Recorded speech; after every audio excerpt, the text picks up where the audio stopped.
Halo,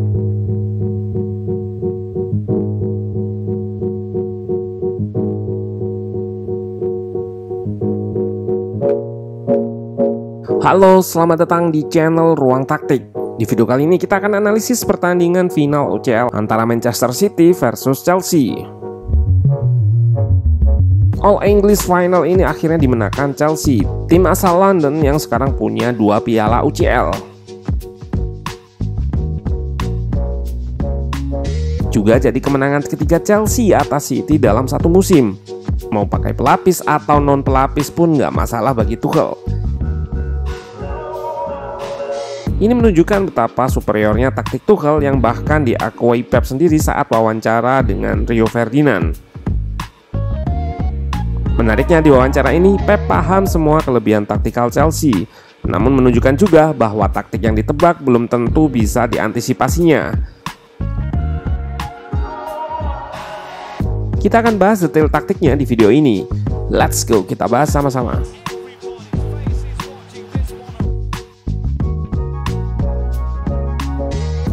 Man City turun dengan formasi pakemnya yang di atas kertas disebut 4-3-3, tapi sangat fluid atau cair di beberapa kondisi atau fase. Seperti dalam fase menyerang ini, City menggunakan 3 back dengan fullback kiri yaitu Zinchenko bergerak ke tengah menjadi pemain tengah atau midfielder. Gundogan diplot sebagai DM dan konfigurasi lini tengah City berbentuk diamond.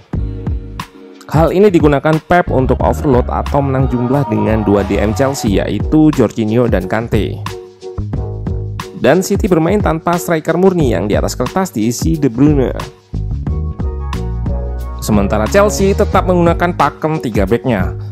Dibanding Pep yang dalam 3 pertemuan menggunakan formasi yang berbeda-beda, Tuchel lebih stabil dengan formasinya. Perubahannya hanya di pemain saja yang kali ini menggunakan Havertz sebagai double 10 bersama Mount. 3-4-2-1. Shape menyerang Chelsea terdiri dari 3 back, 2 DM, wingback yang menjaga kelebaran,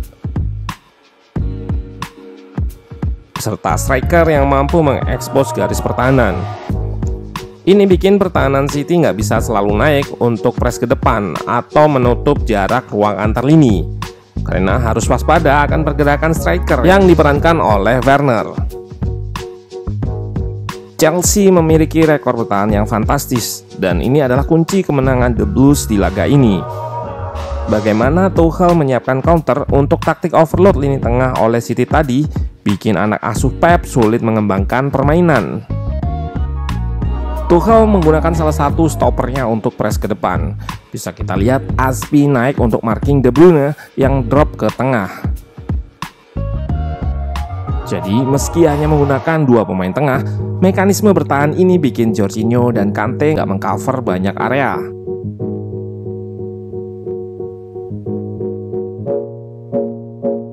Hal yang sama dilakukan di sisi kiri oleh Rudiger.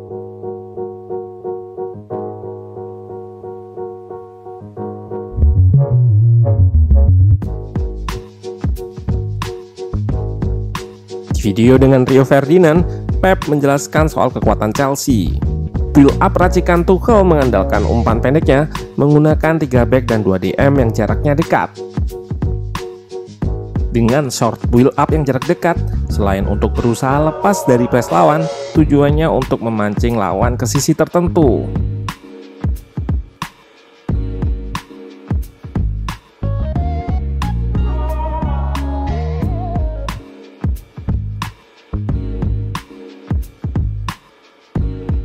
Namun meski berjarak dekat, di saat bersamaan mereka punya pemain yang melebar jauh. Ini artinya Chelsea mempunyai area yang lebar buat lawan untuk keluar dari press menggunakan switch play atau perpindahan arah serangan.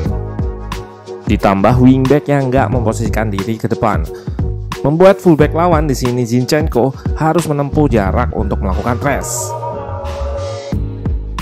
Jeda waktu ini bisa dimanfaatkan wingback untuk kirim bola diagonal atau direct ke depan, memanfaatkan momen bergesernya back untuk menggantikan posisi yang ditinggal Zinchenko. Variasinya adalah seperti yang terjadi pada gol satu-satunya di game ini, Yap, Chelsea memindah arah serangan yang membuat pertahanan harus bergeser dari kanan ke kiri, lalu ke kanan lagi. Akibatnya terjadi disorganisasi. Yap, gol Chelsea berasal dari pancing press lawan ke sisi kanan, lalu switch atau ubah serangan ke kiri menggunakan kemampuan distribusi Mendy dan lebarnya Chilwell. Sebelumnya kita lihat situasi press City yang berada di kanan pertahanan. Zinchenko harus mengikuti James guna mencegahnya melakukan umpan. Double pivot Chelsea juga merapat memancing pemain tengah lainnya untuk melakukan press. Namun karena dipindah, Zinchenko harus kembali dan bergeser jauh.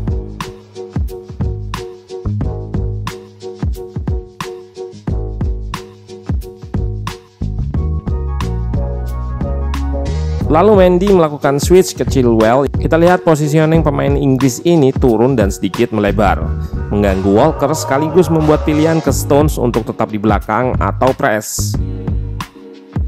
Karena umpan Mendy tadi, pertahanan juga disorganisasi, alias jarak-jaraknya menjadi lebar dan terekspos. Werner dengan cerdik membuka ruang untuk Havertz, dan pemain asal Jerman ini menerima umpan terobosan dari Mount yang sangat bebas. DM yang harusnya memproteksi, yaitu Gundogan, terpancing situasi press di awal, sehingga nggak bisa melakukan gangguan ke Mount.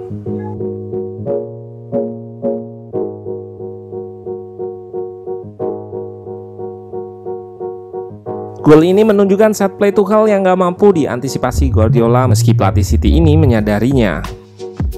Dari pemilihan pemain dan cara melakukan high press menunjukkan Pep ingin segera mengganggu bangun serangan Chelsea.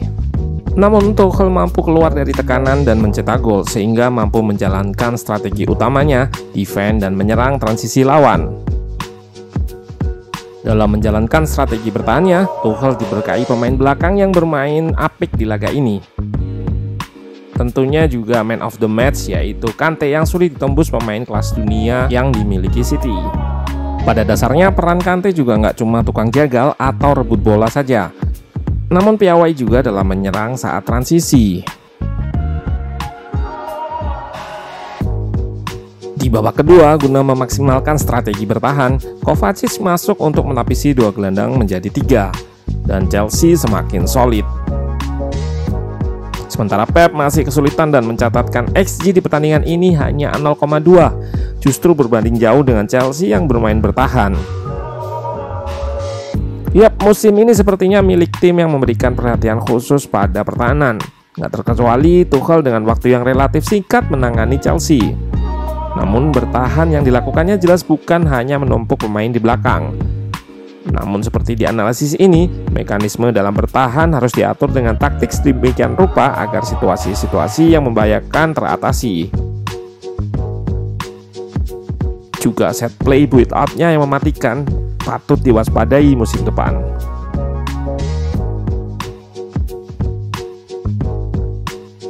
Selamat buat semua fans Chelsea yang menonton video ini.